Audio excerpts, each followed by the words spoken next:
Alors, Bezrat Hashem, Bezrat Hashem Shot de cette semaine est dédié pour l'élévation de l'âme de Stéphane Yair Masoud Ben Abraham. Et j'aimerais partager avec vous une notion extraordinaire, essentielle, et qui va même vous faire rire, je pense, parce que tout simplement, elle nous concerne tous au quotidien. Vous savez, au jour le jour, nous sommes tous confrontés à des situations qui sont plus ou moins faciles à vivre au niveau du relationnel. D'accord ? Des situations de tension. Soit dans le Shalom Bayit, avec des quiproquos, oui, tu m'avais dit que tu prenais les enfants et tu les as pas pris, et tu m'avais dit que tu allais m'aider, tu m'as pas aidé, et tu m'avais dit que tu allais revenir à telle heure et t'es pas revenu, et d'accord ? Des situations de tension, c'est pareil avec les enfants, oui, tu sais quoi, tu m'avais dit que tu faisais tes devoirs, j'ai appelé ta professeure, elle m'a dit que tu fais pas du tout tes devoirs, c'est une catastrophe, moi je t'ai fait confiance, et que ce soit aussi avec nos parents, oui, vous aviez dit que vous alliez venir et vous êtes pas venu, et pourquoi nous on avait tout préparé, au final vous prévenez personne, vous venez pas, d'accord ? Et dans le monde du travail, ça peut être exactement la même chose, d'accord ? Avec le patron qui te fait la tête, tu sais même pas pourquoi, tu dis voilà, qu'est-ce qu'il a, lui, il veut me renvoyer ou quoi ? Et puis tu as présenté un super projet, tu l'as travaillé, il te dit moi c'est fait à moitié ça, c'est du travail bâclé ça. Non, moi je veux du vrai travail, je veux voir quelque chose de concret. Et toi tu comprends pas, mais qu'est-ce qu'il veut ? Pourquoi il parle comme ça ? Pourquoi il parle mal comme ça ? Et avec ton associé aussi, tu pensais qu'il allait injecter de l'argent et au final il l'a pas injecté. Tu dis mais je comprends pas, le client il attend de sa marchandise et je pensais que toi et au final tu l'as pas fait. D'accord ? On peut avoir plein de moments dans notre vie où maintenant il y a des tensions qui sont créées et là on peut très vite tomber dans le piège et on tombe tous dans le piège parce qu'on est des êtres humains, d'accord ? On n'est pas des anges, on est des êtres humains dans le piège de dire des phrases qui n'auraient jamais dû être dites, faire des réflexions qui n'auraient jamais dû être faites. Et là, très vite on tombe dans la vexation, même des fois dans les cris, des fois dans des embrouilles à n'en plus finir, et même des fois maintenant malheureusement une discussion à table peut finir par un divorce parce que tellement ça a vexé la personne en question. Et puis tu invites des gens à table et puis à la fin tout le monde est en train de rigoler, et puis dès qu'ils quittent la maison, ta femme ou le mari dit mais ça veut dire quoi ? Comment tu peux dire ça devant eux ? Mais depuis quand on affiche notre vie comme ça ? Et d'accord ? Et ça peut aller très très loin, et à tel point que on se retrouve avec des couples qui disent, des conjoints qui se disent, mais moi je lui pardonnerai jamais. Moi je lui pardonnerai jamais. Ce qu'il a dit, je lui pardonnerai jamais. Ça m'a fait trop mal. Ce que ma belle-mère elle m'a dit, mais qu'elle ne met plus un pied chez moi, Rav. Plus un pied chez moi, je veux plus la voir. C'est pas question de rancunière, c'est question que c'est pas humain de parler comme elle a parlé. C'est pas humain. Vodarav, c'est pas humain, je suis désolé. D'accord ? Donc le mal a été fait, les paroles ont été dites, la tension elle est au maximum. Et là, la question est, qu'est-ce qu'on fait ? Comment gérer ce type de situation ? D'accord ? C'est le thème du Zerach Shimshon de cette semaine, parce qu'en fait, en réalité, le Zerach Shimshon s'arrête sur une Mishnah dans Pirkei Avot et nous dit un chidouche magnifique et tellement important. La Mishnah dans Pirkei Avot nous dit comme ça au nom de Shimon ben Elazar. Shimon ben Elazar nous dit, écoutez bien, un enseignement fondamental. Il nous dit, Al tirtse et travecha beshat kaso. Ne cherche pas à faire la paix avec ton prochain au moment où maintenant il est encore en colère. Il est sous le coup de la colère. Ne cherche pas à arranger la situation. Et là, le Zerach Shimshon pose la question. Il dit, mais je comprends pas. Déjà, c'est quoi le chidouche de la Mishnah ? Qu'est-ce qu'elle vient nous apprendre de tellement d'incroyable, cette Mishnah ? Parce qu'on sait déjà, on apprend ça de la Torah. Pourquoi ? D'où on apprend ça ? La Gemara dans Brachot. La Gemara dans Brachot nous dit, lorsque le Ham Israël on fait ce qu'on appelle la faute du Vaudor, qui était une faute très très grave, d'accord, au pied du Har Sinaï, ils venaient de recevoir la Torah, ils font le Vaudor. Et là, Moshe Rabbeinu va essayer de prier, donc va tenter la tfila pour essayer d'arranger la situation. Et Hachem lui dit au début, Hachem lui dit, ne me parle pas. Le temps que la colère passe. Comme ça, Hachem lui dit, ne me parle pas, ne prie pas, le temps que la colère passe. Et de là, la Gemara dans Brachot nous dit que on apprend ce fameux fondement, ce fameux principe-là, de ne pas aller essayer d'arranger la situation tant que la personne est encore sous le coup de la colère. On apprend ça d'Hachem, Hachem lui-même qui nous l'a appris au moment de la faute du Vaudor. Ok. Donc demande le Zerach Shimshon, c'est quoi le chidouche ? Qu'est-ce qu'elle vient nous apprendre, cette Mishnah ? Qu'est-ce que Rabbi Shimon ben Elazar vient nous apprendre ici ? Et là, le Zerach Shimshon, écoutez bien, nous dit quelque chose de fondamental. Il nous dit, ok, on apprend ça de la Gemara dans Brachot avec Hachem et la faute du Vaudor.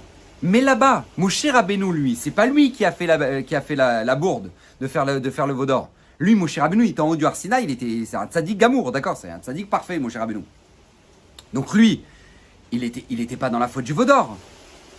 Donc nous dit les Zera Shimshon, de là-bas, tu aurais pas pu apprendre que lorsque maintenant, deux personnes se sont embrouillées, eh ben, on doit attendre. Pourquoi? Parce que l'histoire de Moshe Rabbeinu, lui, Moshe Rabbeinu était un intermédiaire.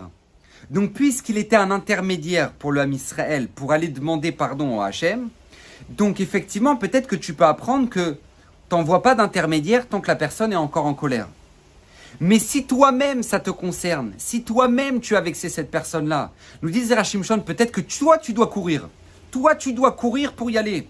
Parce que dans l'histoire du veau d'or, Moshe Rabbeinu, il n'y avait que lui qui pouvait aller monter et demander pardon à Kadosh Baruch Hu. Donc comme c'était l'intermédiaire, peut-être qu'on apprend là-bas que, ok, n'envoie pas un intermédiaire quand la personne est en colère. Mais tu peux pas apprendre ça pour n'importe quelle personne qui s'est embrouillée directement avec l'autre. Parce que peut-être que lorsque tu t'es embrouillé directement avec la personne, là, tu dois courir, toi. Tu dois pas attendre. Tu dois tout faire pour essayer d'avoir le shalom. Et bien, le Zera Shimshon nous dit, c'est ça le chidouche, c'est ça l'enseignement de cette Mishnah-là. Malgré le fait que tu te sois embrouillé toi-même avec cette personne-là, malgré le fait que ça te concerne toi directement, attends, sois patient. Pourquoi? Parce que on ne peut pas pardonner du jour au lendemain comme ça. Et on doit accepter que la personne qu'on a vexée, c'est un être humain. Donc, vous savez, Akadosh Baruch Hu nous a fait un véritable cadeau qui sont ce qu'on appelle les blessures. Vous savez, les blessures sur le corps humain, par exemple, regardez, j'en ai une là, vous voyez, sur mon doigt là, voilà. Et bien, vous voyez, cette blessure-là, elle guérit pas d'une minute à l'autre. Tu dis, ah, je me suis blessé, pac, et d'un coup, la peau, elle revient. Non, c'est pas comme ça. Je vous pose la question, Hachem, il a un problème de créer des cellules qui tout de suite cicatrisent. Hachem, il aurait très bien pu nous créer avec une blessure, hop, ça cicatrise direct. Il n'y a pas de problème, hop, c'est cicatrisé. Non, c'est pas comme ça que ça marche. Akadosh Baruch Hu nous montre, regarde, tu t'es blessé, regarde, ça va cicatriser. Ça va prendre du temps, mais ça va cicatriser. La peau va revenir. Eh bien, sachez que si Akadosh Baruch Hu nous a montré ça sur notre corps, c'est pour nous apprendre une leçon dans le relationnel. Dans le relationnel, c'est comme ça. Quand une personne a été vexée, tu ne peux pas attendre de cette personne-là qu'elle te pardonne du jour au lendemain. C'est pas comme ça que ça marche. La personne est encore sous le coup de la colère. La personne est encore mal. Tu peux pas faire comme si, oh non, mais c'est bon, ça va, on dirait. Non, mais quel rancunier, ou qu'est-ce qu'elle est rancunière, celle-là? Ça va, ok, j'ai compris mon erreur, ça va. T'as pas besoin d'être rancunière et garder les dossiers pendant. Mais attends, j'ai pas compris, tu te rends compte de ce que tu lui as dit?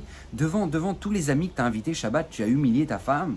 Tu l'as humiliée comme ça en public. Parce que la salade, elle était pas bonne, ou elle était trop cuite, ou elle était pas truc. Comment elle peut te pardonner ça du oh non mais ça va, j'ai compris, c'est bon. C'est son cavote de marocaine. Mais c'est sur quoi ça? C'est un être humain. C'est un être humain. Mais pourquoi maintenant c'est de plus en plus difficile de le comprendre ça? Parce que les gens pensent qu'ils ont des problèmes de shalom bayit et de toute façon c'est sans fin. De toute façon elle gardera toujours les dossiers. Et de toute façon il gardera toujours les dossiers. Et de toute façon il n'oublie jamais rien. Mais parce qu'en fait tout simplement, on tombe dans le piège de la nouvelle génération qui est la génération de l'exigence. L'exigence et la rapidité. Voilà, c'est le piège de la génération. L'exigence et la rapidité. C'est-à-dire que maintenant, il faut que tout aille vite. Il faut que tout aille vite et tout se passe rapidement. Et tout doit être parfait. Ils t'appellent au téléphone, les gens, les sociétés, elles t'appellent au téléphone. Je sais pas moi, t'as acheté une voiture Toyota, ils t'appellent, t'es parti au garage, ils t'appellent, et juste après, t'es dit voilà, on voudrait savoir si vous avez été content de nos services. Orange, ils t'ont appelé, ou je sais pas moi, Free, ils t'ont appelé. Après, ils te rappellent, ils disent oui, on voudrait savoir quels sont votre avis par rapport aux services que vous avez reçus. C'est-à-dire qu'en fait, sans même s'en rendre compte, on a fait tomber dans la société, dans une société d'exigence extrême. C'est-à-dire, oui, non, moi je suis pas content, il m'a pas dit ça, j'ai pas eu ça, j'ai pas de truc, tac. C'est-à-dire que sans arrêt, on est dans le jugement. Sans cesse. On est dans le jugement de oui, c'était bien ou c'était pas bien, c'était bien ou c'était pas bien.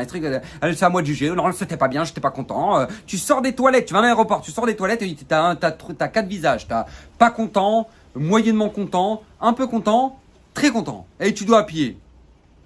Pourquoi? Parce que sans arrêt, on est dans le jugement. Donc ça, sans même s'en rendre compte, on est pareil dans tout. En fait, même dans le relationnel avec notre conjoint, on est, ouais, non, moi, ça m'a pas plu. Ça m'a pas plu. Ça, c'est nul, ça m'a pas plu. Elle parle mal, truc. Et à la fin, on est dans l'exigence tout le temps. On est toujours en train de juger si c'était bien ou si c'était pas bien. Au lieu d'accepter la situation comme elle est. Mais c'est pas seulement ça, c'est qu'en plus tout va rapidement maintenant. Vous savez, tu peux avoir des sushis en 40 minutes, une pizza en 50 minutes, Amazon, tu as le Prime, le Prime t'es livré à la maison le jour même. Tout va très vite. Tout va très vite. Donc en fait, on tombe dans le piège de se dire, eh ben c'est la même chose dans mon relationnel avec elle. Elle doit me pardonner très vite. C'est vrai, ok, c'est vrai, j'ai dit une phrase qu'il fallait pas, etc. C'est vrai. Mais alors, ça va. Combien de temps ça va durer ça? Des mois? Ça va. Et donc du coup on est dans l'exigence et on est dans la rapidité. Je veux qu'elle me pardonne tout de suite. Mais attends, c'est un être humain, c'est pas un frigo. C'est pas un frigo que tu t'es fait livrer là. C'est pas du jour au lendemain. C'est un être humain.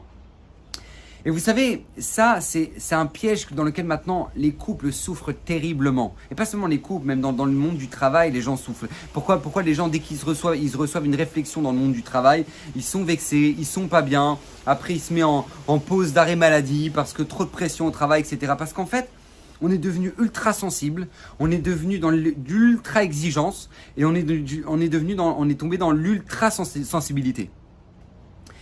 Alors que la Torah te dit, regarde, il s'est passé une embrouille, ça s'est mal passé, il y a des phrases qui ont été dites, patience, première chose, première étape, patience, attends. La personne elle a été vexée, il y a encore du sang qui sort, attends, ça va cicatriser. Ça va venir doucement. Et ensuite, tu ramènes le pansement. Tu mets pas tout de suite le pansement. D'abord, tu désinfectes. Et ensuite, tu mets le pansement. C'est la même chose. D'abord, tu fais en sorte de calmer la situation. Ensuite, tu fais en sorte d'essayer d'arranger la situation. Tu te montres serviable. Tu te montres calme. Tu te montres serein. Tu te montres confiant. Et ensuite, tu fais en sorte de montrer que tu veux avancer dans le shalom. Tu fais en sorte de proposer de l'aide, de proposer un soutien. Et ensuite, après, on reparle de ça et on explique. Je crois qu'il y a eu un quiproquo, je m'excuse, je crois qu'il y a eu une incompréhension. Mais pas les gens, j'entends des gens, ils disent, ah non, moi, je vais pas me coucher le soir si elle m'a pas dit merci, si elle m'a pas dit pardon. Hein. Ou je vais pas non, si on n'a pas arrangé la situation, même pas en rêve. Non, je veux que ce soit réglé. Mais c'est pas comme ça. Ça n'est pas comme ça que ça marche. Les lourdes opérations à l'hôpital, la personne, après l'opération, elle peut rester 1 semaine à l'hôpital. Pourquoi? Parce que la cicatrice est énorme. Ben, c'est la même chose. Dans les vexations qui ont été très violentes, ça prend du temps. Tu peux pas attendre que... Et combien, moi, je connais de couples qui, malheureusement, disent « Ouais, c'est bon, je l'ai pardonné. » Mais combien la personne est vexée? Combien la personne est détruite intérieurement? Pourquoi? Parce qu'en plus, elle est encore plus détruite parce qu'on l'a forcée à dire pardon ou c'est bon, je t'en veux pas, alors qu'en fait, c'est pas vrai. Donc la personne, elle a une double sentiment de mal-être, de malaise, elle est pas bien. Et combien on doit faire attention? Vous savez, n'oubliez jamais, vous servez un jus d'orange le matin avec de la pulpe, ben, il y a le phénomène de décantation. Vous savez, lorsque maintenant... Tu t'attends que la pulpe, elle tombe au fond du verre. Tu vois la pulpe qui tombe comme ça. Tu prends la bouteille, ne serait-ce que tu prends la bouteille au frigo, tu n'as même pas besoin de... Quand tu vois la pulpe qui est au fond. Eh ben, c'est la même chose. Dans le shalom, il faut attendre pour que maintenant la colère s'apaise, pour qu'elle puisse descendre, pour qu'elle puisse avoir moins d'impact. Et ça, c'est un véritable cadeau que la Torah nous fait. Parce que si on n'avait pas Rabbi Shimon ben Elazar pour nous dire ça, pour nous dire, regarde, c'est vrai, c'est toi qui l'as vexé directement. C'est toi qui alors tu aurais pu croire, ah Ben Adam Lechavero, attends, c'est mon prochain, je dois absolument me battre.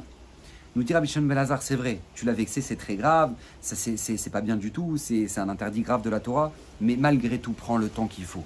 Parce que ça ne passera pas du jour au lendemain. Ça ne s'arrangera pas du jour au lendemain. Ça prend du temps et c'est normal. Alors, et c'est ça que je reviens sur les paroles du Drashim Shon. Moshe Rabbeinu est un exemple dans le sens où maintenant c'était un intermédiaire. Le Ham Israël ont fait une erreur, Moshe Rabbeinu sert d'intermédiaire, Hachem lui dit 2 secondes, pas maintenant. Donc là, tu apprends dans ce type de cas-là. Mais même lorsque c'est toi-même qui dois directement aller demander pardon à la personne, nous dit la Torah, prends ce temps-là, prends la patience, parce que c'est tellement important et tellement nécessaire dans notre génération où maintenant on est dans la rapidité, dans l'exigence tout de suite, dans le produit fini.